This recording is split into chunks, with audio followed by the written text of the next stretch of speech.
হযরত নূহ নবী যেভাবে ছেলেকে বলেছিলেন ওয়ালা তাকুন মাল কাফিরিন, ওয়ালা তাকুন মাল কাফিরিন, ইসলাম বিরোধীদের সাথে থাকিস না,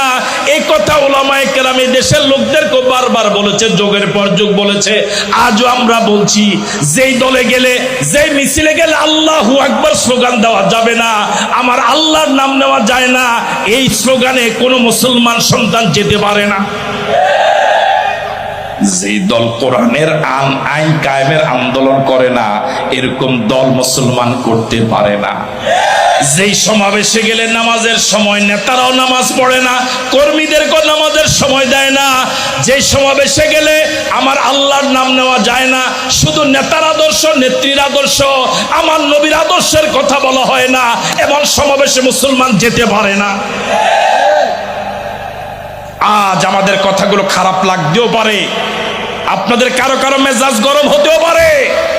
আমরা নিশ্চিত আজ যদি খারাপও লাগে,